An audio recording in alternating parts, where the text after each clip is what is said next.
வணக்கம் friends. Pandian store அழகு அழகு சங்கமத்தோட இறுதி கட்டத்துக்கு வந்துட்டோன்னு தான் நினைக்கிறோம். இன்னைய எபிசோட்ல என்ன நடக்குதுன்னு பார்க்கலாம் வாங்க. ராகவன் குடும்பத்தோட சென்னை வந்த கோமதி, மீனா, ராஜி, மீனாவை பார்க்க வந்த செந்தில்னு எல்லாருமே ரெசார்ட்ல அங்க இருக்க தீம் பார்க்ல தான் சுத்திக்கிட்டு இருக்காங்க. அங்க ஒரு இடத்துல யார் வேணாலும் பாடலாம், ஆடலாம், உங்க டேலண்ட்டை வெளிப்படுத்தலான்னு ஒரு ஸ்டேஜ் போட்டிருக்காங்க. எல்லாரும் புஷ் பண்ணி கோமதியை அனுப்ப அவங்களும் ஒரு பாட்டை பாடி ப்ரைஸ் வாங்கிட்டு வர்றாங்க. உடனே மதி மலரை காமிச்சு எங்கள் வீட்டில் இன்னொரு டேலண்ட் இருக்காங்க அப்படின்னு சொல்லி எல்லாருமா சேர்ந்து மலரையும் ஸ்டேஜுக்கு அனுப்புகிறாங்க. அடுத்ததா பாக்யராஜையும், சார் நீங்கள் அவங்க ஹஸ்பண்ட் தானே, இவங்க பாடட்டும், நீங்கள் வந்து டான்ஸ் ஆடுங்க அப்படின்னு ஸ்டேஜுக்கு கூப்பிட மீனா அவரை கையை பிடிச்சி இழுத்துட்டு போய் ஸ்டேஜில் நிறுத்தி வச்சிடுறாங்க. விஜய் மைக்கை இவங்க கிட்ட கொடுத்து 2 பேரும் கலக்குங்கன்னு சொல்லி ஒதுங்கி நின்னுக்கிறாங்க. கீழே நின்று எல்லாரும் ரொம்ப சந்தோஷமா கிளாப் பண்ணிட்டு இருக்காங்க. மலரும் மைக்கை பிடிச்சி காதல் கிரிக்கெட்டு விழுந்துருச்சு விக்கெட்டு, உன்னை நானே பார்த்துதானே ஆவேனே அப்படின்னு அவங்க பாடிக்கிட்டு இருக்க கீழே இருக்க எல்லாரும் ரொம்ப சந்தோஷமா கைகொட்டி ரசிச்சு சிரிக்கிறாங்க. ஸ்ருதி அதை வீடியோ எடுத்துட்டு இருக்காங்க. ஒரு கட்டத்தில் பாக்யராஜோட கையை மலர் படிக்க 2 பேரும் மைல்டா டான்ஸ் ஆடிக்கிட்டே பாடுறாங்க. சூப்பரா பாடுறாங்கல்ல அப்படின்னு ராஜியை அட்மையர் பண்ணி கேட்குறாங்க. சுரேஷ் ரொம்ப ரொம்ப சந்தோஷத்தோட கைத்தட்டி ரசிச்சிட்டு இருக்காரு. மலர் மறுபடியும் அதே லைன்ஸை பாடுறாங்க. காதல் கிரிக்கெட்டு விழுந்துருச்சு விக்கெட்டு, உன்னை நானும் பார்த்துதானே ஆனேனே டக் அவுட்டுன்னு அவங்க பாடிட்டு இருக்க பாக்யராஜன் சேர்ந்து ஆடிக்கிட்டு இருக்க கோமதி எவ்வளோ அழகா பாடுறாள்ல, எப்படி ஆடுறாங்க பாரு அப்படின்னு அங்கிருந்தே திருஷ்டி கழிச்சிட்டு இருக்க ராஜி ரொம்ப ரசிச்சு கை தட்டிட்டு இருக்காங்க. சூப்பர் அப்படின்னு அவ்வளோ நேரம் இறுக்கமாவே இருந்த செந்திலும் சந்தோஷமா கிளாப் பண்ணி ரசிக்கிறாரு. பாக்யராஜ மேலேயே நிறுத்திட்டு அங்கேயே கொஞ்சம் தள்ளி நின்றுட்டு இருந்த மீனா கீழே கை தட்டிட்டு இருக்க செந்தில பார்த்து ஏங்க வாங்கன்னு கூப்பிடுறாங்க. நானா? அட நீ வேற, சும்மா இருங்கிறாரு அவரு. சீன்லாம் போடாதீங்க, வாங்க இங்க அப்படின்னு மீனா கூப்பிட, டேய் போடா போ அப்படின்னு கோமதியும், மாமா போங்க மாமா, போங்க மாமா போங்க அப்படின்னு ராஜியும் புஷ் பண்றாங்க அவரு. ஏய் ஏண்டி என்னை எதுக்கு கோத்து விடுற, எதுக்குடி இப்படி பண்றேன்னு புலம்பிக்கிட்டே வர்றாரு செந்தில். செந்திலை இழுத்து பாக்யராஜ் பக்கத்துல விட கீழே அங்கங்க நின்றுட்டு இருந்தவங்க எல்லாருமே பக்கமா வந்து பார்த்து ரசிச்சிட்டு இருக்காங்க. அட ஆ அப்படின்னு பார்த்துட்டு இருக்காங்க. கோமதி கன்னத்துல கைய வச்சுக்கிட்டு, எலும்பு துண்டை போட்டு பார்த்தேன் நாயும் வாழ ஆட்டலையேன்னு மலர் பாடிக்கிட்டு இருக்க. இப்ப பாக்யராஜ் கூட செந்தில், மீனான்னு எல்லாருமே ஆட ஆரம்பிச்சிடுறாங்க. கீழே இருக்கவங்க எல்லாருமே ரொம்ப என்ஜாய் பண்ணி பாக்குறாங்க.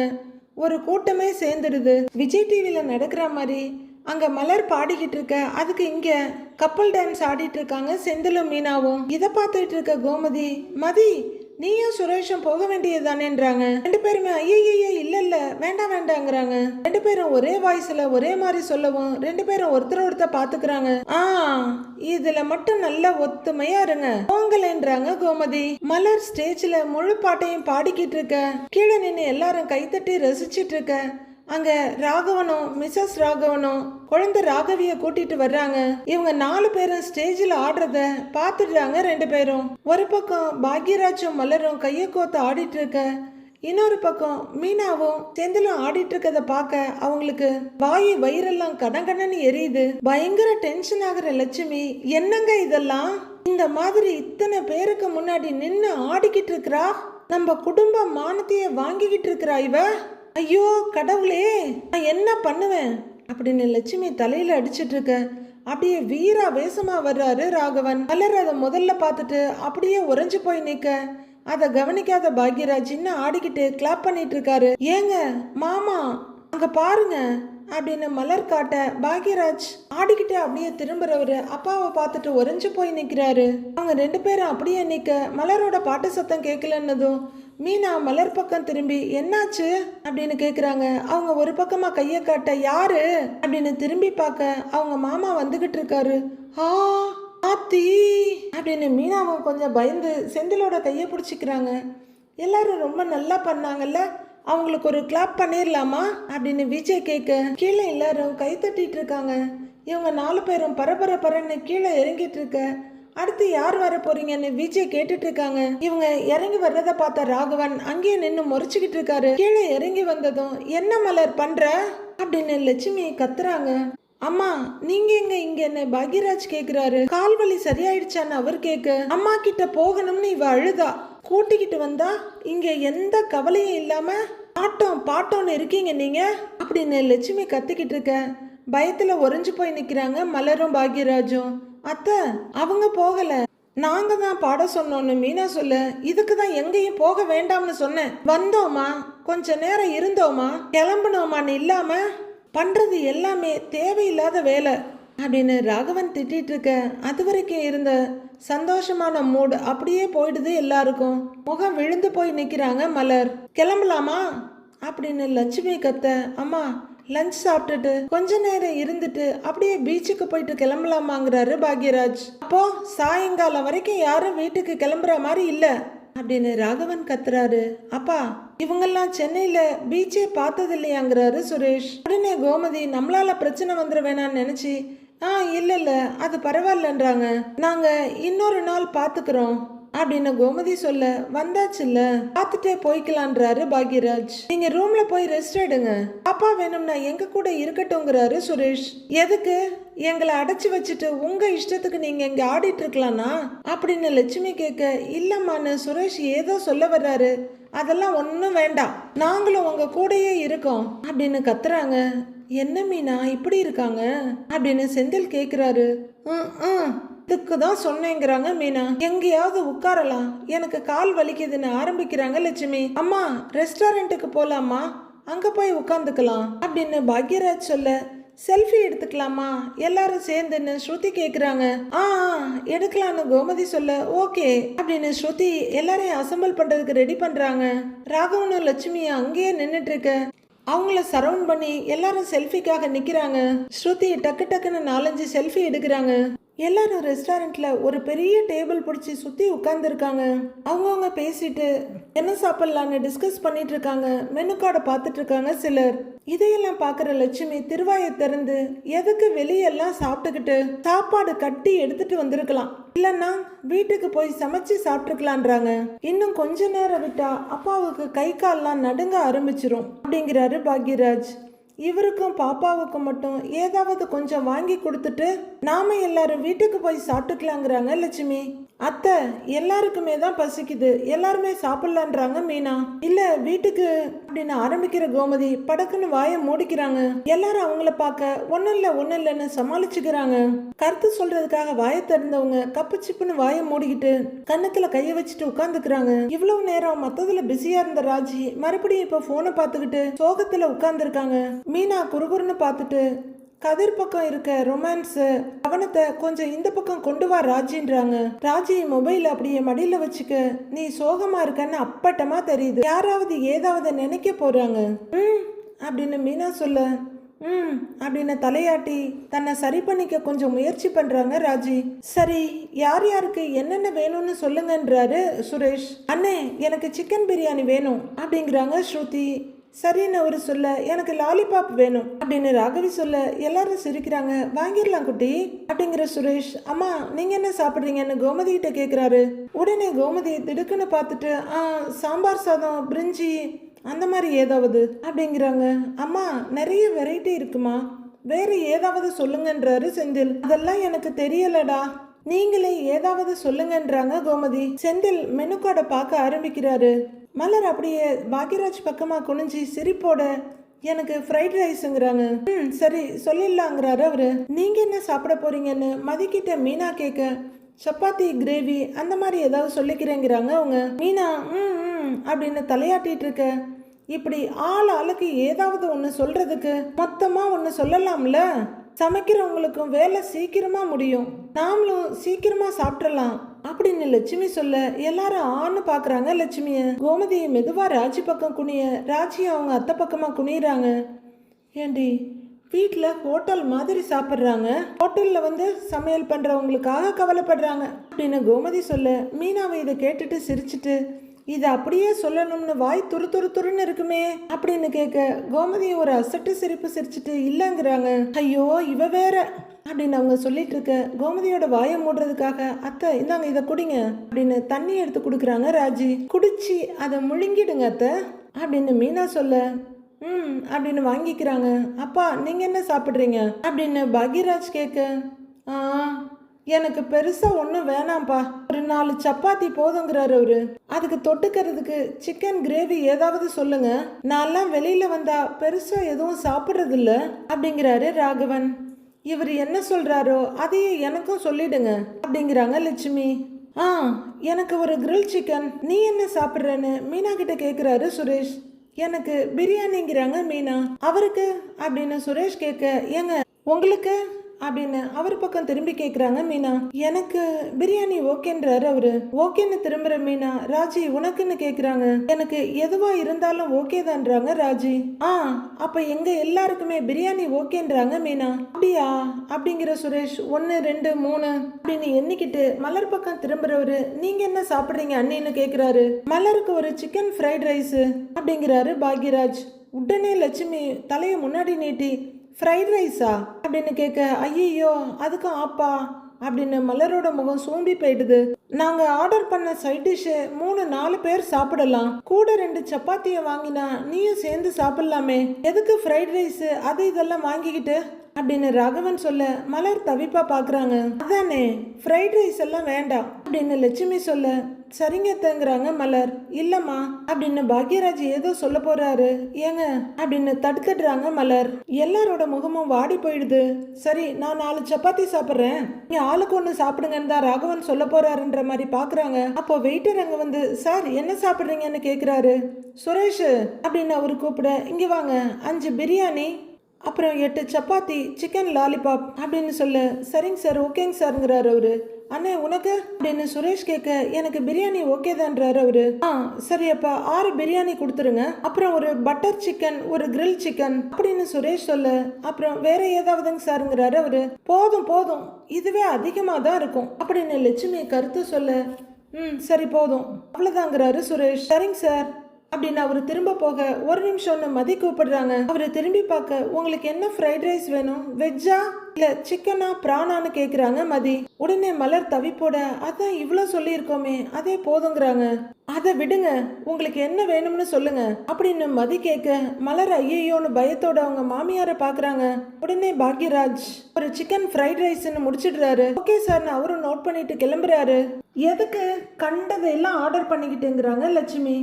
வெளியில வந்துட்டோம், எல்லாரும் அவங்களுக்கு பிடிச்சதை சாப்பிடலாமேன்றாங்க மதி. நாம இத்தனை பேர் சாப்பிட்றோம், எதுக்கு தேவையில்லாம ஆர்டர் பண்ணி செலவு பண்ணணும்னு நினைச்சேன், மற்ற யாரும் பிடிச்சதை சாப்பிட்றதுக்கு நான் ஒன்றும் குறுக்க நிக்கல அப்படின்னு தன்னை ஒரு பெருந்தன்மையானவன் தாராள மனசுக்காரன்ற மாதிரி காட்டிக்கிறாரு ராகவன். சரி சரி அதெல்லாம் உன்னோட வச்சுக்கன்ற மாதிரி மதி வேற பக்கம் பாக்குறாங்க. மலர் தான் ரொம்பவே சங்கடமா உட்கார்ந்து இருக்காங்க. கண்டிப்பா இருக்கும் தானேங்க, ஒருத்தங்க சாப்பிட்றதையோ இல்ல சாப்பாடு போட்டதையோ சொல்லி காட்டுறதை விட பெரிய தப்பு எதுவுமே இந்த உலகத்துல இல்லைன்னு நினைப்பேன் நானு. ஒரு சாப்பாட்டுக்கு இவ்வளவு அவமானப்படணுமா அப்படின்னு மலர் சங்கடப்படுறது கரெக்ட் தானே. லட்சுமி மெனு கார்டு எடுத்து ஓபன் பண்ணி பார்த்துட்டு, ஐயோ அப்படின்னு வாயில கைய வச்சுட்டு, ஒரு ஃப்ரைட் ரைஸ் 300 ரூபாயா, ஐயோ அம்மா கடவுளே, சாப்பாடெல்லாம் என்ன விலை விற்கிது அப்படின்னு அவங்க நீட்டி முழக்கிட்டு அடுத்த பேச்சை திருப்ப, வேணும்னா ஃப்ரைட் ரைஸை கேன்சல் பண்ணிடலாமாங்கிறாங்க மலர். இருங்க அப்படிங்கிற மீனா, அத்தை சப்பாத்தி ஃபுல்கா ரொட்டி இதெல்லாம் தனித்தனியாக வாங்கி சைட் டிஷ்ஷோட வாங்குறத கம்பேர் பண்ணும்போது இது பிரைஸ் கம்மி தாங்கிறாங்க மீனா. அடுத்தது இருந்தா வரிஞ்சு கட்டிட்டு வந்துட்டாலே அப்படிங்கிற மாதிரி லட்சுமி பார்க்க, என்ன அமைதியாக இருக்க சொல்லிட்டு இப்ப இவ ஆரம்பிச்சிட்டா அப்படின்ற கோமதி வாயை திறந்துடக்கூடாதுன்னு இறுக்கி முடிக்கிறாங்க. எனக்கு எங்கம்மா அதை பத்தி எல்லாம் தெரியும், நான் ஹோட்டல்ல கண்டேனா இல்ல ஹோட்டல் சாப்பாட்டை தான் கண்டேனா, பொதுவா சொன்னேங்கிறாங்க லட்சுமி.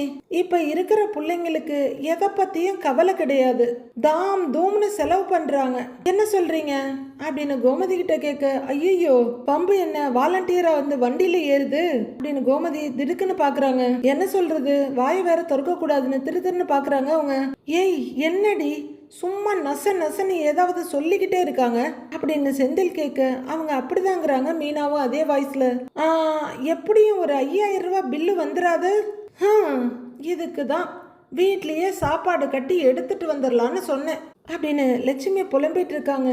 பணம் தான் பிரச்சனைனா நானும் ஷேர் பண்ணிக்கிறேங்கிறாங்க மதி. என்னங்க ஏதோ நம்ம பணத்துக்கு கணக்கு பார்க்குறோம் பிச்சைக்காரங்கன்ற மாதிரி இவ பேசுறா அப்படிங்கிற மாதிரி லட்சுமி ராகவனை பார்க்க, ஐயோ மதி அப்படின்னு பாக்குறாங்க மலர். என்ன வேலை பாக்குற சம்பாதிக்கிறன்னு குத்தி காட்டுறியா அப்படின்னு லட்சுமி கேட்க, ஐயோ இவங்களுக்கு இடையில நாம என்ன பண்றதுன்னு முழிக்கிறாரு சுரேஷ். சாப்பாட்டை ஷேர் பண்றோம், செலவையும் ஷேர் பண்ணிக்கலாமேங்கிறாங்க மதி. வீட்டுக்குள்ள என்ன பேச்சு அப்படின்னு சுரேஷ் ஏதோ கேட்கணுமேனு கேக்குறாரு. ஆமா நீ மட்டும் ஏன், எல்லாருமே ஷேர் பண்ணிக்கலாங்கிறாங்க மீனா. அதுக்கு என்ன இப்போன்னு மீனா சொல்ல, அதெல்லாம் வேண்டாம் மீனா, நாம ஒரே ஃபேமிலியா வந்திருக்கோம், எதுக்கு இப்படி எல்லாம் பேசிக்கிட்டுங்கிறாரு பாக்யராஜ். எல்லாரும் அவங்களுக்கு பிடிச்சத சாப்பிடுங்க, செலவை பத்தி எல்லாம் யோசிக்க வேண்டாம். இங்க பாருங்க ஐஸ்கிரீம் ஜூஸ் எல்லாம் கூட இருக்கு, சாப்பிட்டுட்டு ஆர்டர் பண்ணிக்கலாங்கிறாரு பாக்யராஜ். உடனே ராகவன், நாம ஒன்று நினைச்சு சொன்னா அதுங்களா ஏதாவது ஒன்று நினைச்சுக்க வேண்டியது. எல்லாரும் ஷேர் பண்ணி கொடுத்தாலும் யாராவது ஒருத்தர் மொத்தமா கொடுத்தாலும் காசு காசு தானே, கஷ்டப்பட்டு சம்பாதிக்கிற காசை இப்படி சாப்பிட்டு கரைக்க வேணான்னு தான் சொன்னேன் அப்படிங்கிறாரு ராகவன். இல்ல மாமா, வந்ததுல இருந்து நான் எதுவுமே செலவு பண்ணல, அதான் இது எங்க ட்ரீட்டா இருக்கட்டும், நாங்களே மொத்தமா பே பண்ணிடுறோன்றாங்க மீனா. ஏமா உனக்கு நான் சொல்றது புரியுதா இல்லையா, நீ மட்டும் கொல்லப்புறத்துல பணம் காய்க்கிற மரம் நட்டு வச்சிருக்கியா என்ன அப்படின்னு அவர் கேட்க, கரெக்டு தான் மாமா அப்படின்னு மீனா வாயை மூடிக்கிறாங்க. இதுங்க பேசுறத கவனிச்சாதானே பிரச்சனை, நாமளும் பதிலுக்கு ஏதாவது பேசணும், அதுங்க பாட்டுக்கு என்னமோ பேசிட்டு போகட்டுன்ற மாதிரி மதி மொபைல் எடுத்து பார்க்க ஆரம்பிச்சுட. சுரேஷ் படு சீரியஸா இங்கே அங்கன்னு வேடிக்கை பார்த்துட்டு இருக்காரு. போய் இந்த அம்மா பக்கத்துல உட்கார்ந்தோம் பாரு அப்படின்னு நொந்து போய் உட்கார்ந்துருக்காங்க ஸ்ருதி. எல்லாரும் அசட்டு சிரிப்போட அன்னீசியா உட்கார்ந்துட்டு இருக்க. மெதுவா மீனா கிட்ட குனிஞ்சு, ஏய் இம்புட்டு பேச்சு பேசி நம்ம சாப்பிட்டோன்னு வச்சுக்க, நம்ம திங்கிற சோறு தொண்டையில இறங்குமான்னு கேக்குறாரு செந்தில். வாழ்க்கையில தடவையா கரெக்டான கேள்வி கேட்டிருக்கீங்க செந்தில். என்னது புரியலங்கிறாங்க மீனா. மீனா கொஞ்சம் சத்தமா கேட்டுட எல்லாரும் என்னன்னு பாக்குறாங்க. என்ன சொல்றாரு அவருன்னு கேட்டுட்டு இருக்காரு பாக்யராஜ். அம்மா ஊட்டி விடாம நீயே தனியா சாப்பிட்டுடுவியா அப்படின்னு பக்கத்துல உட்கார்ந்துருக்க ராகவி கிட்ட கேட்டுட்டு இருக்காங்க மதி. ஃபுட் ஆர்டர் எடுத்துட்டு போய் 1/2 மணி நேரம் ஆகியும் இன்னும் வந்த பாடில்ல. இவகிட்ட எதுக்கு வாயில சொல்லணும், இவ வேற எல்லாரையும் என்னன்னு கேட்க வைக்கணும்னு நினைக்கிற செந்தில் டைப் பண்ணி மீனா கிட்ட காமிக்கிறாரு. மீனாவும் மொபைல வாங்கி பார்த்துட்டு எல்லாரையும் ஒரு பார்வை பார்த்துட்டு செந்தில பாக்குறாங்க. அங்க என்ன நடக்குதுன்ற மாதிரி ஸ்ருதி பார்த்துட்டு இருக்க. மாமாவும் அத்தையும் அப்படிதான் ஏதாவது கருத்து சொல்லிக்கிட்டே இருப்பாங்க, நம்ம பெருசா எடுத்துக்க வேண்டாம் அப்படின்னு மீனா டைப் பண்ணி மொபைல செந்தில் கிட்ட கொடுக்குறாங்க. பார்த்துக்கிட்டே இருக்க ஸ்ருதி, என்ன சீக்கிரட்டா மெசேஜ் பாஸ் பண்ணிட்டு இருக்கீங்களான்னு கேக்குறாங்க. உடனே மீனா அசடு வழிஞ்சுக்கிட்டு, சேச்ச அப்படிலாம் இல்ல, அது கரண்ட் பில் வந்திருக்கு, அதை காட்டினாரு பார்த்துக்கிட்டு இருந்தேன்னு சமாளிக்கிறாங்க. உடனே லட்சுமி, அங்கெல்லாம் கரண்ட்டுக்கு எவ்வளவுமா வருதுன்னு கேக்குறாங்க. 500 ரூபா வருது அப்படிங்கிறாங்க மீனா. பரவாயில்லையே, குறைச்சுதான் வருது, இங்கேதான் 1000 கணக்கில் வருது அப்படின்னு லட்சுமி நீட்டி முழுக்க அப்படின்ற மீனா நைஸா செந்தில பாக்குறாங்க. ராகவன் அப்படின்னு வாத்து மாதிரியே வாய் வச்சுட்டு உட்கார்ந்துருக்க. ஒரு வழியா வெயிட்டர் இவங்க ஆர்டர் பண்ணதை எடுத்துட்டு வர்றாரு. ராகவன் முதல்ல சாப்பிட ஆரம்பிக்க எல்லாரும் சாப்பிட ஆரம்பிக்கிறாங்க. எல்லாரும் ரைஸ் சப்பாத்தி அது இதுன்னு சாப்பிட்டுட்டு இருக்க. சுரேஷ் மட்டும் ஒரு கிரில் சிக்கனை வாங்கி சாப்பிட ஆரம்பிக்கிறாரு. கிரேவி எடுக்கவா அப்படின்னு ஸ்ருதி கேட்டுட்டு இருக்க. என்னது இது எல்லாம் கொஞ்சம் கொஞ்சம் தான் இருக்குது, பிரியாணி ஃப்ரைட் ரைஸ் எல்லாம் 4 வாய்க்கு கூட பத்தாது போல இருக்கே, இதுக்கு அவ்வளோ காசு அப்படின்னு லட்சுமி சொல்லிட்டு இருக்காங்க. எல்லாருக்குமே ஒரு நிமிஷம் கஷ்டமா இருந்தாலும் சரி போன உதறி தள்ளிட்டு சாப்பிடுறாங்க. ராஜி அவங்களுக்கு பிடிச்ச பிரியாணியை என்ஜாய் பண்ணி சாப்பிடுறாங்க. சாப்பிடும்போது கூட யாரையும் இந்த அம்மா நிம்மதியா சாப்பிட விட மாட்டாங்க போல. ஆனா அந்த அம்மாவும் அவங்க வீட்டுக்காரரும் சாப்பிடுறதுக்காகவே பொருந்த மாதிரி வளைச்சு கட்டி சாப்பிட்டுட்டு இருக்காங்க. அடுத்ததா ஐஸ்கிரீம் வருது. மதி ராகவிக்கு ஊட்டி விட்டுக்கிட்டு அவங்களும் சாப்பிட்டுட்டு இருக்காங்க. அடுத்து பில்லை கொண்டு வர, பிரதர் இங்க கொடுங்கன்னு கூப்பிடுறாரு செந்தில். பிரதர் நீங்க எதுக்கு வாங்குறீங்க, இங்க வாங்க இங்க கொண்டு வாங்கன்றாரு சுரேஷ். இங்க கொண்டு வாங்கன்னு செந்தில் பிடிவாதமா கூப்பிட, இல்ல நானே கொடுத்துடுறேன்றாரு பாக்யராஜ். ஐயோ பரவாயில்ல பிரதர் நான் கொடுக்குறேங்கிறாரு செந்தில். இருக்கட்டுங்க கொடுங்கன்னு பில்ல வாங்கிடுறாரு சுரேஷ். பில்ல இங்க கொடு நான் கொடுக்குறேன்னு அந்த அட்டையை வாங்குறாரு பாக்யராஜ். ஷேர் பண்ணி கொடுத்துக்கலாமேன்னு சுரேஷ் சொல்ல, அதெல்லாம் இருக்கட்டும்டா நான் பண்ணிக்கிறேங்கிறாரு அவரு. பரவாயில்ல இருன்னு அப்படின்னு சுரேஷ் அவரோட பர்ஸ் எடுக்க போக, பரவாயில்லடான்னு அவரு எடுத்துடுறாரு. எவ்வளவுன்னு பாருன்னு அப்படின்னு சுரேஷ் கேட்க, மதி அங்கேயே பார்த்துட்டு இருக்காங்க. செந்திலும் மீனாவும் பார்த்துட்டு இருக்காங்க. சுரேஷ் காடை நீட்டி இந்தான்னுங்கிறாரு. டேய் நீ எதுக்குடாங்கிறாரு பாக்யராஜ். அண்ணே புடின்னு அவரு நீட்டுறாரு. டேய் சுரேஷ் வேணாண்டாங்கிறாரு பாக்யராஜ். அண்ணே இந்தா புடி, பேசாம பில்ல கொண்டு போய் கொடு அப்படின்னு அவரோட காடை வச்சுட. பாக்யராஜும் பில்லையும் சுரேஷோட காடையும் வெயிட்டர் கிட்ட கொடுக்குறாரு. அது இப்போ கொஞ்சம் மனநிறைவோட ஐஸ்கிரீமை சாப்பிடுறாங்க. அந்த பில் டீலிங் முடிஞ்சிருக்க. எவ்வளவு ஆச்சு அப்படிங்கிறாங்க லட்சுமி. அதெல்லாம் எதுக்குமா இப்போங்கிறாரு சுரேஷ். அடுத்தது என்ன, வீடு தானேங்கிறாரு ராகவன். பீச்சுக்கு போகணுன்றாங்க மீனா. எங்களால பீச்சுக்கெல்லாம் வர முடியாது, நானும் லட்சுமியும் வேன்லயே இருக்கிறோம், நீங்க வேணும்னா போயிட்டு வாங்க அப்படின்னு ஒரு வழியா குறுக்க நிக்காம வழி விடுறாரு ராகவன். அட அடிச்சது லக்கி பிரைஸ்ங்கிற மாதிரி மீனா அப்படியே நைஸா செந்தில பாக்குறாங்க. சீக்கிரமா எல்லாரும் வந்துருங்கன்றாங்க லட்சுமி. சரிம்மா எல்லாரும் வந்துடுறோம் அப்படின்னு பாக்யராஜ் சொல்ல, சரி வா வேனுக்கு போகலாம் அப்படின்னு எழுந்திருக்கிறாரு ராகவன். உடனே லட்சுமி எழுந்து நிக்க, பார்த்து போங்கன்றாரு பாக்யராஜ். அப்பாடா அப்படின்னு பெரிய நிம்மதி பெருமூச்சு விடுறாங்க மீனா. அடுத்தது என்ன, பீச்சுக்கு வந்தாச்சு. அங்க சுரேஷ், ஸ்ருதி, ராகவி 3 பேரும் மணல்ல வீடு கட்டிட்டு விளையாடிட்டு இருக்க மதியம் ராஜியும் உட்காந்து பார்த்துட்டு இருக்காங்க. மீனாவும் செந்திலும் ஒரு இடத்துல உட்காந்து ஜாலியா பார்த்துட்டு இருக்க கோமதி தண்ணியில ஓடி ஓடி விளையாடிட்டு இருக்காங்க. மலரும் பாக்யராஜும் ஒரு இடத்துல உட்காந்து இதெல்லாம் பார்த்து ரசிச்சு சிரிச்சிட்டு இருக்காங்க. அலை துரத்த கோமதி குடுகுடுன்னு ஓடி வர மதிய அவங்கள பிடிச்சி உட்கார வச்சுக்கிறாங்க.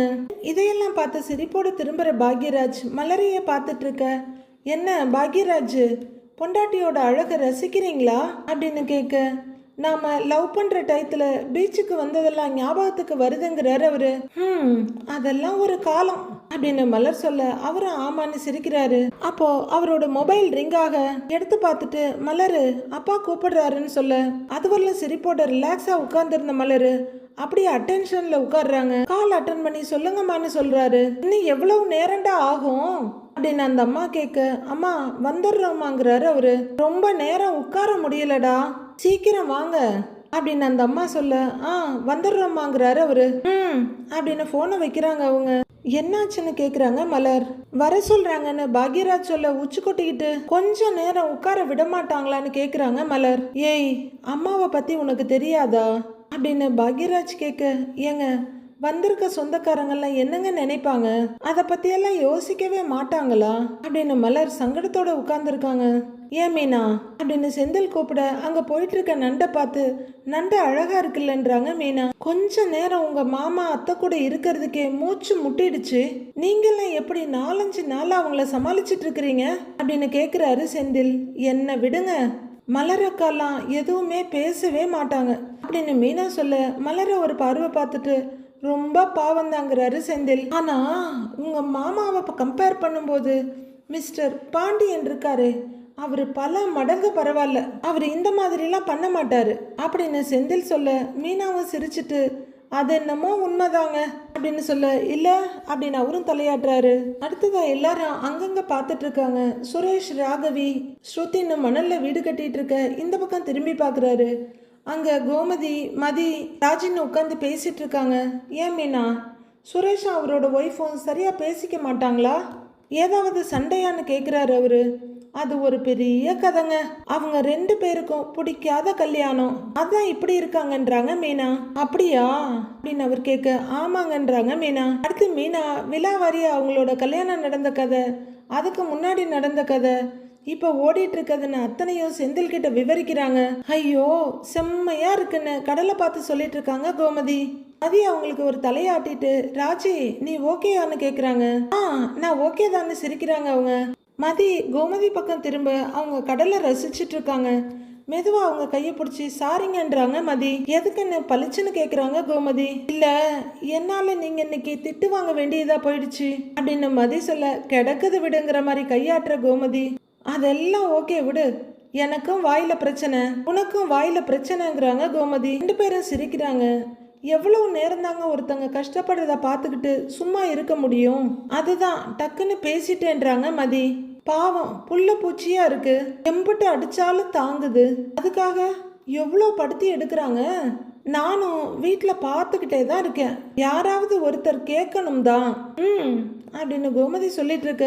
ஆச்சி அப்பப்பா பார்த்தாலும் அவங்க கவனம் முழுக்க கதிர் மேலதான் இருக்கு. மதி அப்படியே திரும்பி கொஞ்ச தூரத்துல உட்கார்ந்துருக்க மலரை பாக்குறாங்க. சொந்தக்காரி நான் கேட்டதுக்கே அப்படி பேசுனாங்க, நான் அதை மனசுல எல்லாம் வச்சுக்கல, நீ பேசுனா இன்னும் ஏதாவது சொல்லுவாங்கன்றாங்க கோமதி. சொல்லுவாங்க தான், அதுக்காக நியாயத்தை கேட்காம இருக்க முடியுமா அப்படின்றாங்க மதி. அதை கேட்காம இருக்க முடியாதுதான் அப்படின்னு கோமதி சொல்லிட்டு இருக்க. மதி டக்குன்னு ராஜி பக்கம் திரும்பி பாக்குறாங்க. அவங்க கிட்ட கடலை காட்டி ஏதோ பேச, இல்ல எனக்கு இன்ட்ரெஸ்ட்ல நான் போகலன்ற மாதிரி ராஜி தலையாட்டுறாங்க. குட்டி இங்க பாரு அப்படின்னு ராகவியையும் அந்த மணல் குன்றையும் ஃபோட்டோ எடுத்துட்டு இருக்காங்க ஸ்ருதி. சுரேஷோட மொபைல் ரிங் ஆகுது. எடுத்து ஹலோ அப்பா சொல்லுங்க பண்றாரு. ஏய் இன்னும் 10 நிமிஷம் எல்லாரும் வேன்ல இருக்கணும் அப்படின்னு சொல்ல சரிங்கப்பா வந்துடுறோங்கிறாரு சுரேஷ். சரிப்பான்னு வைக்கிறாரு. இன்னும் எவ்வளோ நேரம் டைம் கொடுத்துருக்காருன்னு ஸ்ருதி கேட்க 10 நிமிஷங்கிறாரு சுரேஷ். பரவாயில்லையே 10 நிமிஷம் கொடுத்துருக்காரு. செல்லம் வா விளையாடலாம் அப்படின்னு குழந்தைய கூப்பிடுறாங்க ஸ்ருதி. சுரேஷ் திரும்பி பார்க்க ஆளாளுக்கும் பேசிட்டு இருக்காங்க. மதியம் கோமதியும் படு சீரியஸா பேசிட்டு இருக்கு. ராஜி எங்கேயோ வெறிச்சு பார்த்துட்டு உட்கார்ந்துருக்காங்க. இங்கே பாரு இது பிடிச்சிருக்கா அப்படின்னு ஸ்ருதி கேட்டுட்டு இருக்க. வாட்சையே பார்த்துட்டு இருக்க சுரேஷ் போலாமான்னு கேட்குறாரு. இல்லை இன்னும் கொஞ்ச நேரம் இருக்கலாமா அப்படின்னு சுரேஷ் கேட்க என்ன இவன் போலாமான்னு கேட்குறான் அப்படின்னு பாக்யராஜ் சொல்லிட்டு இருக்கும் போதே அவரோட மொபைல் அடிக்குது. எடுத்து பார்த்துட்டு அப்பாங்கிறாரு. கால் அட்டன் பண்ணி அப்பான்னு சொல்ல ஏய் வர்றீங்களா இல்லை நாங்கள் வண்டி எடுத்துட்டு போகவா அப்படின்னு ராகவன் கத்துறாரு. அப்பா நாங்கள் வந்துடுறோம்ப்பா அப்படின்னு பாக்யராஜ் சொல்ல காலை கட் பண்றாரு இவரு. காலை கட் பண்ண பாக்யராஜ் சுரேஷ் போலாம் அப்பா டென்ஷன் ஆகுறாருங்கிறாரு அவரு. உனக்கும் கூப்பிட்டுட்டாரா அப்படிங்கிற சுரேஷ் கையை உதறிட்டு போலாங்கிறாரு. சரி போட்டோ எடுத்துட்டு போலாமான்னு ஸ்ருதி கேக்குறாங்க. இவ ஒருத்தி எங்க போனாலும் போட்டோன்னுட்டு அப்படிங்கிறாரு சுரேஷ். எப்பவாவது நடக்கிற சம்பவத்தை ஞாபகம் வச்சுக்க வேண்டாமான்னு கேக்குறாங்க ஸ்ருதி. சரி எடு வா எழுந்திரி அப்படின்னு சுரேஷ் கையை தட்டிட்டு காலையும் தட்டிக்கிட்டு எழுந்து நிற்கிறாரு. எழுந்துறீங்க எல்லாரும் வாங்க போட்டோ எடுக்கலாம் அப்படின்னு மீனா கத்த எல்லாரும் எழுந்திருக்கிறாங்க. பாக்யராஜ் எழுந்து மலருக்கு கை கொடுக்க அவங்களும் சிரிச்சுக்கிட்டே எழுந்திருக்கிறாங்க. கோமதிக்கு மதி கை கொடுத்து தூக்கி விடுறாங்க. எல்லாரும் சேர்ந்து நின்று உற்சாகமா போஸ் கொடுக்க கொஞ்சம் தள்ளி போய் நின்று ஸ்ருதி செல்ஃபியா எடுக்கிறாங்க. பொறுப்பு நின்றுகிட்டு அவங்க பேசிட்டு இருக்க இங்க ஏக டென்ஷனோட ராகவனும் அவரோட ஒய்ஃபும் ரோட்டையே பார்த்துக்கிட்டு நிக்கிறாங்க. அடுத்து மீனாவும் செந்திலும் சில போட்டோஸ் எடுத்துக்கிறாங்க. அடுத்து மலர் பாக்யராஜ் குழந்தைன்னு அவங்க பேர் எடுத்துக்கிறாங்க. டிசைனா போட்டோ எடுத்துட்டு எப்படி இருக்கு சுரேஷ்னு ஓடி வர்றாங்க மலர். ஹை பாப்பா பாருங்களேன் எவ்வளவு அழகா இருக்கால அப்படின்னு மலர் ஏகமா சந்தோஷப்படுறாங்க. ஹலோ மிஸ்டர் சுரேஷ் அத்தான் எங்க 2 பேரையும் எடுத்த போட்டோ எங்க அப்படின்னு கேக்குறாங்க மீனா. இதோ காட்டுறேன் இதோ இருக்கு பாரு அப்படின்னு அவர் காட்ட நல்லா இருக்கு அப்படின்னு செந்தில் சொல்றாரு. மீனாவும் ரசிச்சு சிரிச்சு பாக்குறாங்க. இதுல தலை கலைஞ்ச மாதிரி இருக்கு அப்படின்னு மீனா சொல்லிட்டு இருக்க சுரேஷ் பிரதர் நீங்களும் உங்க ஒய்ஃபும் போய் நில்லுங்க நான் போட்டோ எடுக்கிறேங்கிறாரு செந்தில். இல்ல பரவாயில்லங்கன்றாரு சுரேஷ். மதி போ அப்படின்றாங்க கோமதி. போங்கன்னு ராஜியை அனுப்பி விடுறாங்க. போமான்னு கோமதியும் சொல்ல மதி கொஞ்சம் முன்னாடி வர்றாங்க. வாங்க பிரதர் வாங்க கொடுங்க போனை நான் எடுக்கிறேன் போங்க வாங்க வந்து நில்லுங்க வாங்க அப்படின்னு சொல்ல செந்தில் கிட்ட மொபைல கொடுத்துட்டு போறாரு சுரேஷ். போங்க இங்க வாங்க வந்து நில்லுங்க ஜோடியா நில்லுங்க அப்படின்னு கோமதி அவங்கள நிக்க வச்சிட்டு இருக்காங்க. அந்த அம்மா டென்ஷனா ரோட்டையே பார்த்துட்டு இருக்க. இவர் பயங்கர டென்ஷனோட வாட்சை பார்த்துக்கிட்டு இருக்காரு. சுரேஷும் மதியம் அப்படியே பக்கமா நின்றுட்டு இருக்க. என்ன இது இன்னும் க்ளோஸா நில்லுங்கன்னு சொல்லி பாக்குறாரு செந்தில். அவங்க 2 பேரும் அப்பவும் அப்படியே நிக்க மீனா வேகமா போய் சுரேஷோட கையை எடுத்து மதியோட தோலை சுத்தி வச்சு விடுறாங்க. அவரும் கையை ஏதோ பின்னாடி பாம்பு தலையை நீட்டிட்டு இருக்க மாதிரி மெதுவா வச்சுக்கிறாரு. போதுன்ற மாதிரி மதி தலையாட்டிட்டு இருக்க. ராகவனோட பொறுமை மொத்தமா கரைஞ்சு போயிடுது. மறுபடியும் கால் பண்றாரு. பாக்யராஜ் 2 பேக் எடுத்து கொடுக்க தேங்க்ஸுங்க நல்ல வேலை இதை மறந்துட்டேன்னா அவ்வளவுதான் அப்படின்னு மலர் அதை வாங்கிக்க கால் பண்ணிக்கிட்டே இருக்காங்க அப்படிங்கிறாங்க ஸ்ருதி. கடலை விட்டு போக மனசே இல்லாம எல்லாரும் போய்கிட்டு இருக்க பாக்யராஜ் திரும்பி ஓடி வந்து மணல்ல கிடந்து கொஞ்சம் சிப்பி சில சோழிகள்னு பொறுக்கிக்கிட்டு இருக்காரு. மலர் திரும்ப ஓடி வந்து என்னங்க பண்றீங்கன்னு கேட்க அவரு கையில பொறுக்குனதை காட்டி இதெல்லாம் ரேவதிக்கு ரொம்ப பிடிக்கும் அப்படின்னு காட்டிட்டு இருக்க மலருக்கு கொஞ்சம் சங்கடமா போயிடுது. ரேவதியும் வந்திருந்தா ஜாலியா இருந்திருக்கும்லன்றாங்க மலர். நானும் வந்ததுல இருந்து அவளை ரொம்ப மிஸ் பண்றேன் மலர். அவளுமே நம்மளை மிஸ் பண்ணுவாள்ல அப்படின்னு கேட்க மலர் ஆமான்னு தலையாடுறாங்க. போயிட்டு இருந்தவங்க எங்க இவங்க 2 பேரையும் காணும்னு திரும்பி பார்த்துட்டு இருக்காங்க. சுரேஷ் வாயை குவிச்சு அண்ணே அப்பா கால் பண்ணிட்டே இருக்காரு அப்படின்னு சொல்ல தோ வரோம் அப்படின்னு பாக்யராஜ் இன்னும் கொஞ்சம் பொறுக்க மலரும் குனிஞ்சு பொறுக்கி கொடுத்து இந்தாங்க அப்படின்னு ஓடி பொறுக்கிக்கிட்டு இருக்காங்க. இங்க கதிர் அந்த ஆபரேஷன் தியேட்டர் வாசல்லையே உட்கார்ந்த இடத்துலயே உட்கார்ந்து இருக்காரு. டாக்டர் கதவை திறந்துட்டு வெளியில வர டாக்டர் அப்படின்னு ஓடி வர்றாரு கதிர். சர்ஜரி நல்லபடியாக முடிஞ்சிருச்சு அப்படின்னு டாக்டர் சொல்ல அப்படின்னு பார்க்குறாரு. இன்னும் கொஞ்ச நேரத்தில் ரூமுக்கு ஷிஃப்ட் பண்ணிடுவாங்க அப்படின்னு டாக்டர் சொல்ல அப்படியா அப்படின்னு கேட்குறாரு கதிர். அப்போ நீங்கள் போய் பார்க்கலான்னு டாக்டர் சொல்ல ரொம்ப ரொம்ப தேங்க்ஸ் டாக்டருங்கிறாரு கதிர். ஆமாம் இப்போ எப்படி இருக்காருன்னு கேட்க ஹீ இஸ் ஃபைன். அடுத்தடுத்து நிறைய ட்ரீட்மெண்ட்லாம் இருக்கு, அதெல்லாம் ஒவ்வொன்றா அடுத்தடுத்து ப்ராப்பரா பண்ணிக்கலாம் அப்படின்னு டாக்டர் சொல்ல, ஓகே டாக்டர் அப்படின்னு நிம்மதியோட சொல்றாரு கதிர். டாக்டர் மறுபடியும் உள்ளர போயிட கொஞ்ச நேரத்துல வெளியே கூட்டிட்டு வர்றாங்க முத்துவேலை ஸ்ட்ரெச்சர்ல வச்சு. அவரு பெட்ல படுத்திருக்க 2-3 நர்ஸ் சேர்ந்து இந்த பக்கம் அந்த பக்கமா இழுத்துட்டு வர டக்குன்னு கதிர் எழுந்து ஓடி அவர் பக்கத்துல போறாரு. அவரு கொஞ்சம் கான்சியஸா தான் இருக்காரு. நான் சொன்னபடியே உங்க ஆபரேஷன் நல்லபடியா முடிஞ்சது. நாம இப்ப சீக்கிரமே வீட்டுக்கு போக போறோம். எல்லாமே இப்ப நார்மல் ஆக போகுது அப்படின்னு கதிர் சொல்ல, அவரு லைட்டா கண்ணை மட்டும் திறந்து பாக்குறாரு.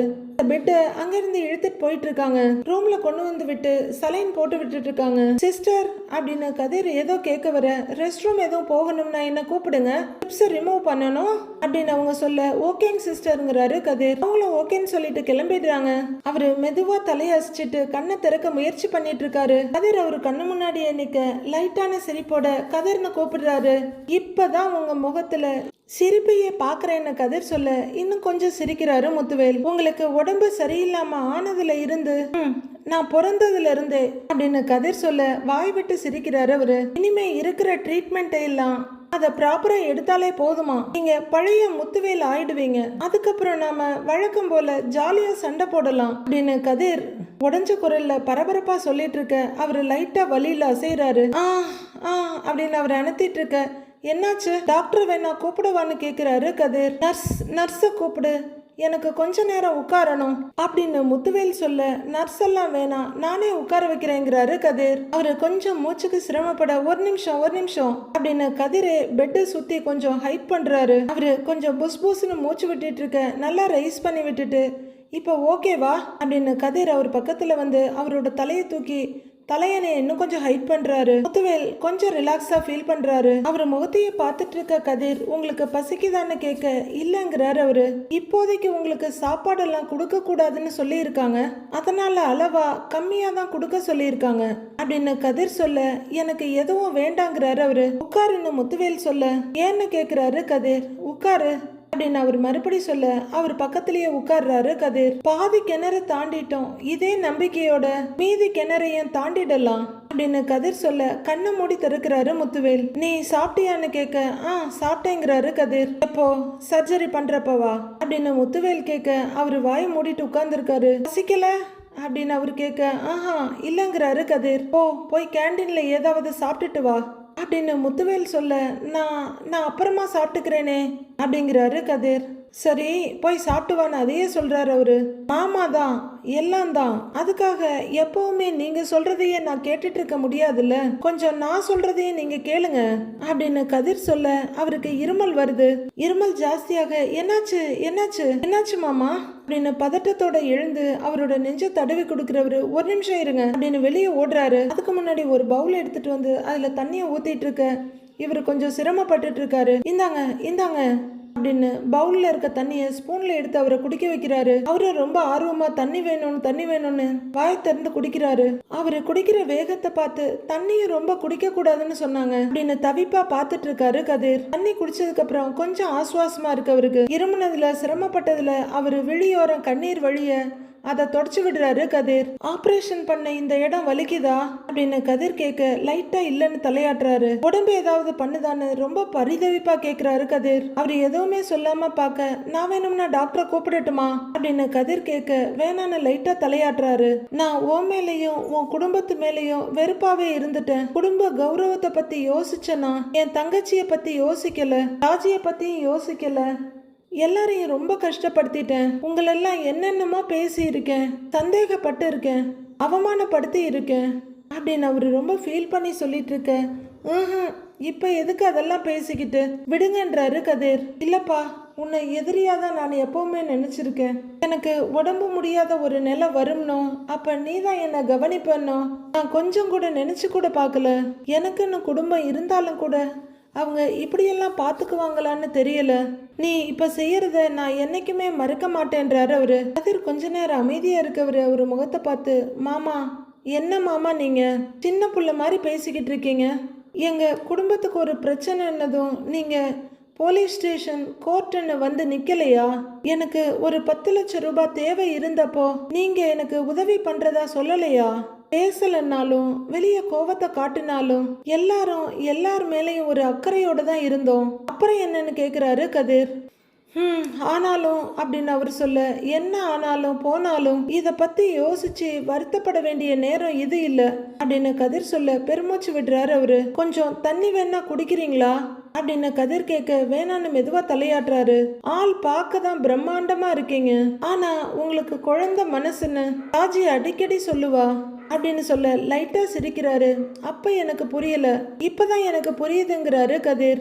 அவரு அயர்வா லைட்டா தலைய அந்த பக்கம் சாய்க்க, ஆனா பாருங்க உங்களுக்கு போய் நான் இம்புட்டு நாள் பயந்துருக்கேன் அப்படின்னு கதிர் கொஞ்சம் கேஷுவலா சொல்றாரு. அந்த பக்கம் திருப்பி இந்த தலைய கதிரை பார்த்து திருப்பி, அப்படியா, அப்ப என்கிட்ட உனக்கு பயம் இல்லையா அப்படிங்கிற மாதிரி அவர் பார்க்க, ஐயோ மாட்டிக்கிட்டோமான்னு கதிர் சிரிக்கிறாரு. அவர் அப்படியே அசட்டு சிரிப்பு சிரிக்க கண்ணோரமா தண்ணி வர தொடச்சிக்கிட்டு, சாரி மாமா, ஏதோ ஒரு ஃப்ளோல வந்துருச்சு அப்படின்னு சொல்ல முத்துவேலும் சிரிப்போட பாக்குறாரு. அவரும் வாய் விட்டு சிரிக்க கதிரும் சிரிக்கிறாரு. அவரு ஆபரேஷன் பண்ண இடத்து மேலேயே கைய வச்சிருக்க கதிர் இதமா அந்த கைய பிடிக்கிறாரு. ஒரு வழியா ராகவன் ஃபேமிலி எல்லாரும் சேர்ந்து வீட்டுக்கு வர லைட்டா இருட்டாயிடுது.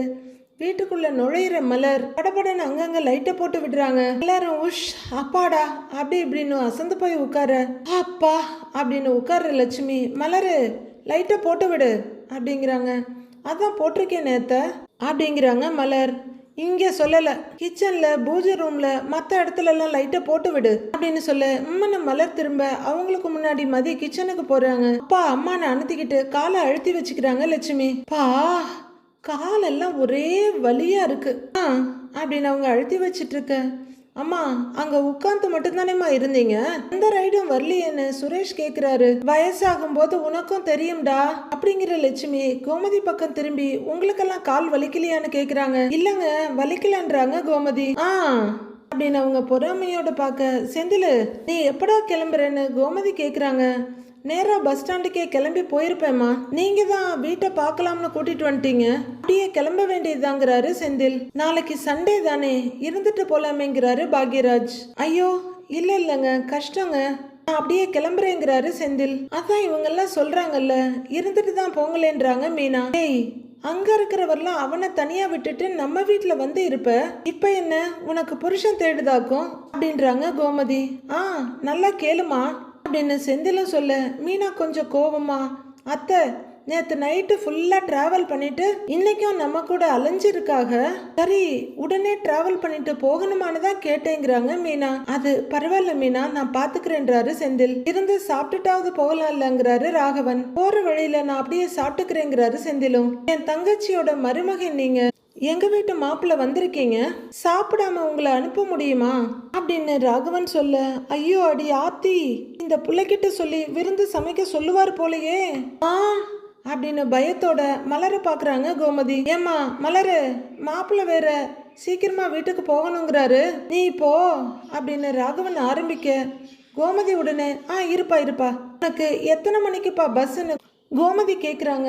9 மணிக்குமா அப்படின்னு செந்தில் சொல்ல, அப்படின்னா இப்ப கிளம்புனா சரியா இருக்கும்ல, நீ கிளம்புன்றாங்க கோமதி. சாப்பிட்டுட்டு போறதுக்கெல்லாம் நேரம் இருக்காது, நீ போற வழியில சாப்பிட்டுரு அப்படின்னு கோமதி சொல்ல, ஆமாம்மா அம்புட்டு நேரம்லாம் இருக்காதுமாங்கிறாரு செந்தில். ஆமா செந்தில் நேரம் இருக்காதுடா, இவன் ஒருத்தன் இன்னொரு நாள் வந்து சாப்பிட்டுக்குவாமா அப்படின்னு கோமதி அதுக்கு ஒரு முட்டுக்கட்டையை போட்டுடுறாங்க. சரி காஃபியாச்சும் குடிப்பா அப்படின்னு லட்சுமி சொல்ல, இல்ல பரவாயில்லங்கிறாரு செந்தில். மலரு தம்பிக்கு காஃபி போடு, அப்படியே எல்லாருக்கும் காஃபி போட்டு கொண்டு வா அப்படின்னு லட்சுமி சொல்ல, சரிங்க தன்றாங்க மலர். இருமாங்கிற கோமதி. செந்தில் கண்டிப்பா உனக்கு காஃபி வேணுமா அப்படின்னு கேட்க செந்திலுக்கு ஒன்றும் புரியல. அம்மாவையும் மீனாவையும் மாத்தி மாத்தி பாக்குறாரு. நான் காஃபி போடுறேன்மாங்கிறாங்க மலர். எங்க 3 பேருக்கும் காஃபி வேண்டாம் அப்படின்னு கோமதி படக்குன்னு சொல்ல, எனக்கும் வேண்டாம் மலருங்கிறாங்க பாக்யராஜ். சாப்பிட தானே போறோம், எனக்கும் வேணாங்கிறாரு சுரேஷ். மலர் சரின்னு தலையாட்டிட்டு இருக்க, ஸ்ருதி உனக்கு காஃபி வேணுமா வேணாமான்னு அவங்க அம்மா கேக்குறாங்க. வேண்டாமான்றாங்க ஸ்ருதியும். மலரு உங்க மாமாவுக்கு எனக்கு தம்பிக்கு 3 பேருக்கு மட்டும் காப்பி போட்டு எடுத்துட்டு வா அப்படின்னு சொல்ல, போட்டு எடுத்துட்டு வரேன் அப்படின்னு உள்ளர போறாங்க மலர். அடுத்து ராகவன் லட்சுமி செந்தில் 3 பேரும் காஃபி குடிச்சிட்டு இருக்காங்க. பிடபிள்யூடியில தானே வேலை பாக்குறீங்க அப்படின்னு ராகவன் கேட்க செந்தில் ஆமான்னு சொல்றாரு. சரி சரி சரி அப்படின்றாரு ராகவன். நீங்களும் லீவ் போட்டு இவங்க கூடயே வந்திருக்கலான்றாரு சுரேஷ். ஒரு வாரம் லீவ் எல்லாம் கொடுக்க மாட்டாங்க அப்படிங்கிற செந்தில் காஃபியை குடிக்க எல்லாரும் ஒருத்தர் பார்த்து சிரிச்சுக்கிறாங்க. அப்படியே நான் கிளம்புறேன் அப்படின்னு செந்தில் சொல்ல, எப்படி போவீங்கன்னு கேக்குறாரு ராகவன். உடனே மீனா ராஜி பக்கமா போய், ராஜி இப்ப இவரை எப்படி பஸ் ஸ்டாண்ட்ல கொண்டு போய் விடுறதுன்னு ஒரு விவாதமே நடக்குமே அப்படின்னு மீனா சொல்லிட்டு இருக்காங்க. ஆட்டோ பிடிச்சி நான் பஸ் ஸ்டாண்டு போய்க்கிறேன், ஒன்றும் பிரச்சனை இல்லைங்கிறாரு செந்தில். ஏங்க நானே உங்களை ட்ராப் பண்ணுறேன் அப்படிங்கிறாரு சுரேஷ். வேண்டாம் வேண்டாங்க, ஒன்றும் பிரச்சனை இல்லை, நானே போய்க்குவேன்றாரு அவரு. ஏங்க அதெல்லாம் இல்லை, நான் கொண்டு போய் விடுறேங்கிறாரு சுரேஷ். சரிடா, நீ அவரை கொண்டு போய் விட்டுட்டு வந்துரு அப்படின்னு சுரேஷ் சொல்ல, சரிப்பான்னு தலையாட்டுறாரு அவரு. சரிங்க அப்படின்னா அப்ப நான் அப்படியே கிளம்புறேன்ற எழுந்து நிக்கிறாரு செந்தில். நீங்க அடுத்த முறை தங்குற மாதிரி வாங்கன்றாரு ராகவன். கண்டிப்பா வர்றேன், நீங்க உங்க குடும்பம் எல்லாரும் சேர்ந்து குன்னக்குடி வந்தீங்கன்னா கண்டிப்பா வீட்டுக்கு வரணுங்கிறாரு செந்தில். அது என்ன செந்தில், குன்னக்குடிக்கு வாங்க வீட்டுக்கு வாங்கன்னு கூப்பிடாம குன்னக்குடி வந்தீங்கன்னா வீட்டுக்கு வாங்கன்னு கூப்பிடுறீங்க? நிறைய பேர் நாட்டில் இப்படிதான் கூப்பிட்டு இருக்காங்க. சரி கண்டிப்பா வர்றோன்னு அவரு சொல்ல, வரேங்க எல்லாருக்கும் போயிட்டு வரேன் அப்படின்னு செந்தில் கையெடுத்து கும்பிட்டுட்டு இருக்காரு. வரேம்மா அப்படின்னு அம்மாட்ட சொல்லிட்டு கிளம்புறாரு. இவங்க ஏன் இன்னும் கிளம்பாம இருக்காங்க, வந்த வேலை இன்னும் முடியலையா? அவங்க எல்லாரும் வெளியே போக, சரி நானும் போய் கொஞ்ச நேரம் ரெஸ்ட் எடுக்கிறேன்னு எழுந்திருக்கிறாரு ராகவன். சரிப்பா வாங்கன்னு கூட்டிட்டு போறாங்க ஸ்ருதி. உடனே காலை அமுக்கி வச்சுக்கிட்டு இந்த பக்கம் திரும்புற லட்சுமி. மத்தியானம் வெளியே சாப்பிட்டாச்சு, ராத்திரிக்கும் அப்படிலாம் சாப்பிட முடியாது, நீ தான் சமைக்கணுன்றாங்க. அதான் வர்ற வழியிலேயே சொல்லிட்டீங்களே அத்தை, மெனுவும் கொடுத்துட்டீங்க, நான் சமைச்சிட்றேன்றாங்க மலர். தூங்குறதுக்கு முன்னாடி எனக்கும் மாமாவுக்கும் 2 பக்கெட்ல வெந்நீர் போட்டு கொடு, காலை கொஞ்சம் நேரமாவது வெந்நீர்ல வச்சாதான் நைட்டு தூங்க முடியும் அப்படின்னு அந்த அம்மா சொல்ல, போட்டு கொடுத்துட்றேன்றாங்க மலர். நீங்க என்ன மனுஷியா இல்ல மெஷினாங்கிற மாதிரி மதி பார்த்துட்டு இருக்காங்க. சமையல் கட்டுக்கு பின்னாடி போட்ட பெட்ஷீட் எல்லாம் காஞ்சிருச்சான்னு பாரு, இல்ல நான் எடுத்து கொல்லை பக்கம் போட்டுடு, காஞ்சிருச்சுன்னா எடுத்து மடிச்சு வச்சிரு அப்படின்னு அந்த அம்மா சொல்ல, சரின்னு தலையாடுறாங்க மலர். நான் போய் கொஞ்சம் ரெஸ்ட் எடுக்கிறேன் அப்படின்னு அனுத்திக்கிட்டே அந்த அம்மா எழுந்து போறாங்க. என்னங்க கொஞ்சம் கூட மனசாட்சியே இல்லாம இவ்வளவு வேலை கொடுக்குறாங்க அப்படின்னு மதி கேட்க, மலர் ஒரு ட்ரேட்மார்க் சிரிப்போடு நிக்கிறாங்க. அன்னைக்கு நீங்க கொடைக்கானல்ல சொன்னீங்கல்ல காரை எடுத்துக்கிட்டு எங்கேயாவது போயிடலாம்னு, அதை பண்ணி இருக்கணுங்க. அட்லீஸ்ட் நீங்களாவது அதை பண்ணி இருக்கணும், அப்பதான் இவங்களுக்கெல்லாம் உங்க அருமை தெரியும். இப்படியாங்க ஒருத்தங்களை வேலை வாங்குவாங்க அப்படின்னு மதி கேட்க, பழகிடுச்சு மதி பழகிடுச்சு அப்படின்னு மலர் கிச்சனுக்கு போக, மதியம் அவங்க பின்னாடி போறாங்க.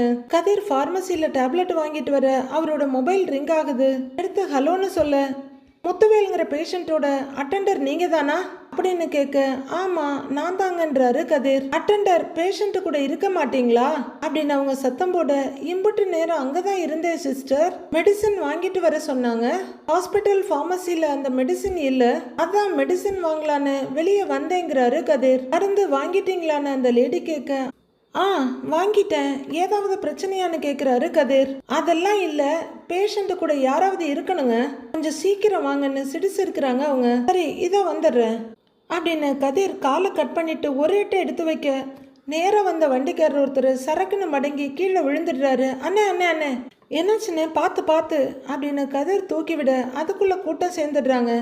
அவரும் உருண்டு பிடிச்சி எழுந்து, கண்ணை எங்க வச்சிட்டு வர அப்படின்னு கத்துறாரு. சாரி பிரதர், எங்கேயாவது அடிபட்டுருச்சா? சாரி பிரதர், என்ன மன்னிச்சிடுங்கன்றாரு கதிர். இது என்ன உங்க அப்பன் போட்ட ரோடுன்னு நினைச்சியா அப்படின்னு அவரு கத்திக்கிட்டு இருக்க. சாரி பிரதர், நான் கொஞ்சம் அவசரமா ஹாஸ்பிட்டலுக்கு போகணும், அதனாலதான் அப்படின்றாரு கதிர். என்னையா சாரி, கீழே தள்ளி விட்டுட்டு சாரிங்கிற, அப்படி என்னையா உனக்கு அவசரம் அப்படின்னு அவரு கத்துறாரு. சாரி பிரதர், உங்களுக்கு எதுவும் அடிப்படல அப்படின்னு கதிர் கேட்க, ஏன்பா பார்த்து ரோட்டை கிராஸ் பண்ண மாட்டியா அப்படின்னு இன்னொருத்தர் குரல் கொடுக்குறாரு.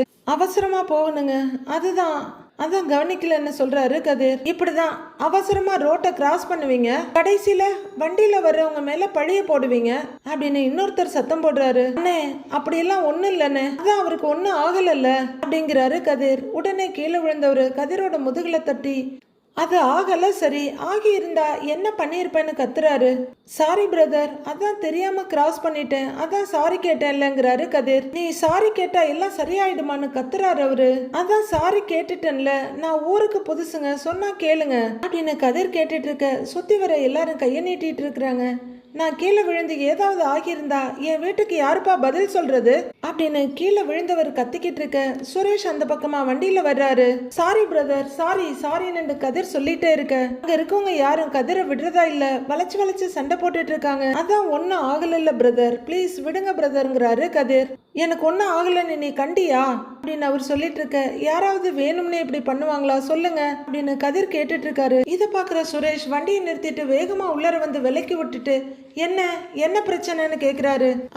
நீங்க யாருங்க சார் அப்படின்னு கீழே விழுந்தவரு ரொம்பவே வெறுப்பா கேட்க, நான் சுரேஷ், அம்பத்தூர் சப் இன்ஸ்பெக்டர் அப்படிங்கிறாரு சுரேஷ். என்ன பிரச்சனைன்னு கேட்டேன் அப்படிங்கிறாரு சுரேஷ். நான் பாட்டுக்கு ஸ்லோவா பைக்ல வந்துகிட்டு இருந்தேங்க சார், திடீர்னு கவனிக்காம ரோட்டை கிராஸ் பண்ணிட்டு என்ன கீழே தள்ளி விட்டுட்டான் அப்படின்னு கீழே விழுந்த ஆள் சொல்ல, என்ன அப்படின்னு எடுப்பா கேட்கிறாரு சுரேஷ். சார் சாரி சார், என் மேலதான் தப்பு இருக்கு, நான் கொஞ்சம் பதட்டமா இருந்தேன், ரோட கிராஸ் பண்ணும்போது இவரை கவனிக்கல, அதான் இவர் விழுந்துட்டாரு அப்படின்னு சொல்றாரு கதிர். உன் பதட்டத்துல அடுத்தவங்களை கீழே தள்ளி விடுவியா, என்னமோ சொந்த வீட்டுல நடக்கிற மாதிரி நடக்கிற அப்படின்னு கத்துறாரு கீழே விழுந்தவரு. ஹலோ இருங்க, அடி ஏதாவது பட்டுச்சா அப்படின்னு சுரேஷ் கேட்க, அடியெல்லாம் எதுவும் படலங்க சார் அப்படின்னு சொல்றாரு கீழே விழுந்தவரு. உங்க வண்டிக்கு ஏதாவது ஆச்சான்னு வண்டியை பார்த்துட்டு கேட்க, இல்லங்க சாருங்கிறாரு அவரு. நான் சமாளிச்சு பிரேக் போட்டதுனால எதுவும் ஆகலன்றாரு அவரு. தலைக்கு வந்தது தலைப்பாகையோட போச்சு அப்படின்னு அவர் சொல்ல, உங்களுக்கு அடியும் படல, பைக்குக்கும் எதுவும் ஆகல, அப்புறம் எதுக்கு ஓவரா கத்துறீங்கன்னு கேக்குறாரு சுரேஷ்.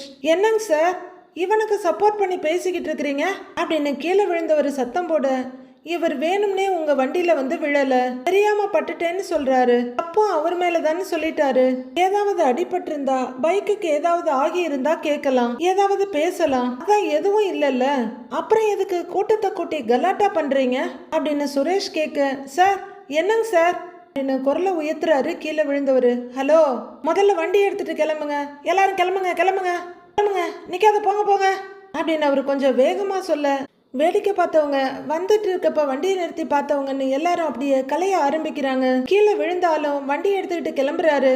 எல்லாரும் கலைஞ்சு போயிட சுரேஷ் கிட்ட கதிர், சார் தேங்க்யூ சாருங்கிறாரு அவரு. உங்க பேர் என்னன்னு கேட்க, என் பேர் கதிருங்க சாருங்கிறாரு அவரு. எந்த ஊரு?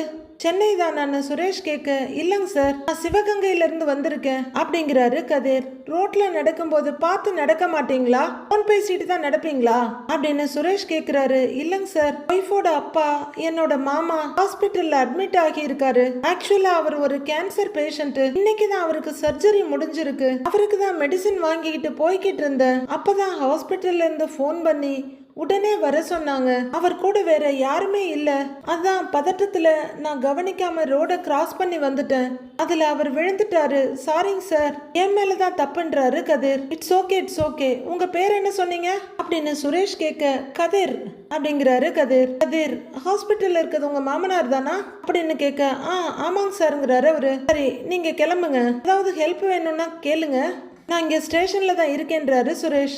Thank you sir, thank you so much அப்படின்னு கதிர் கிளம்ப, கதிரையை யோசனையா பார்த்துட்டு நிக்கிறாரு சுரேஷ். ஒருவேளை அவர் மைண்டுக்குள்ள அடிக்கடி ராஜி கதிர்னு சொல்லிட்டு இருக்கிறது வந்துருச்சோ என்னமோ தெரியல. கதிர் வேற அவங்க மாமனாருக்கு உடம்பு சரியில்லை, அட்மிட் ஆயிருக்காரு ஹாஸ்பிட்டல்னு அத்தனை விவரத்தையும் அப்படியே அள்ளி கொடுத்துட்டாரு. அடுத்து என்ன நடக்க போகுதுன்னு நாளைய எபிசோட்ல பார்க்கலாம் ஃப்ரெண்ட்ஸ்.